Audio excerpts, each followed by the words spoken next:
L'histoire de Sophie, le voyage vers le bien-être. Sophie, comme tant d'autres, vivait à un rythme effréné. Entre son travail exigeant et ses obligations familiales, elle ne trouvait plus le temps de prendre soin d'elle-même. Chaque jour ressemblait à une course contre la montre et avec le temps, son énergie, sa joie de vivre et sa santé mentale se sont mises à décliner. Le point de rupture.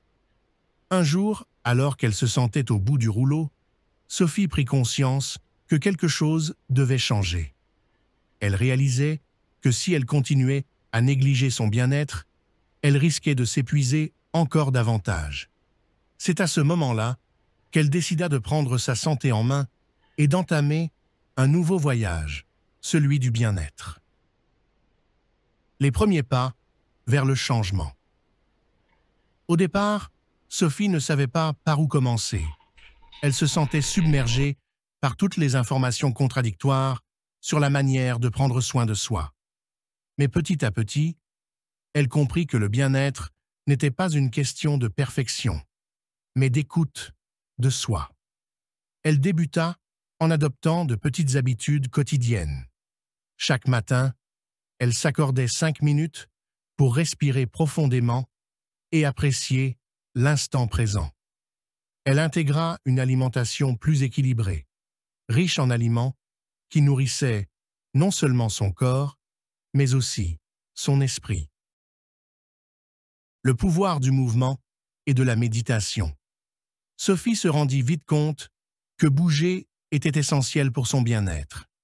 Elle commença à marcher plus souvent en pleine nature, à faire du yoga et à méditer régulièrement. Elle découvrit que ces pratiques l'aidaient non seulement à gérer son stress, mais aussi à retrouver une connexion profonde avec son corps et son esprit. La méditation lui apprit à être plus présente dans chaque moment, à écouter ses émotions sans jugement et à lâcher prise sur ce qu'elle ne pouvait pas contrôler. Quant au yoga, il devint un rituel quotidien pour relâcher les tensions accumulées. Les bienfaits du changement. Au fil des semaines, Sophie remarqua de grands changements dans sa vie. Elle se sentait plus calme, plus en harmonie avec elle-même et plus énergique.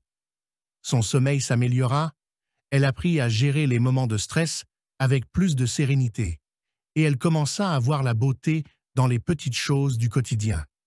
Sophie réalisa que le bien-être n'était pas un objectif lointain, mais une série d'actions simples et conscientes que l'on peut entreprendre chaque jour. Elle comprit que prendre soin de soi n'était pas égoïste, mais essentiel pour être bien avec soi-même et avec les autres. Le partage du bien-être forte de son expérience, Sophie décida de partager son parcours avec ses proches et sur les réseaux sociaux. Elle expliqua que chacun pouvait prendre soin de son bien-être, sans avoir besoin de changements drastiques, mais en intégrant des petites pratiques simples au quotidien. Méditer, bien manger, bouger et surtout s'écouter. Son histoire inspira beaucoup de ses amis à prendre eux aussi des mesures pour améliorer leur propre bien-être. Elle leur montra qu'il n'était jamais trop tard pour commencer et que le chemin vers le bien-être commence par un seul pas, ou is. Le voyage vers le bien-être est à portée de main. L'histoire de Sophie nous rappelle que le bien-être est accessible à chacun d'entre nous. Il ne s'agit pas d'un idéal inatteignable, mais d'un équilibre que l'on peut trouver en prenant soin de soi avec bienveillance et patience. Que vous soyez débutant ou déjà engagé sur ce chemin, souvenez-vous que chaque petit geste compte. Respirez, bougez, mangez sainement et surtout, prenez le temps de vous écouter. Vous aussi, vous pouvez entamer votre propre voyage vers le bien-être. N'oubliez pas de vous abonner à notre chaîne pour plus d'histoires inspirantes et de conseils pratiques sur le bien-être et la pleine conscience.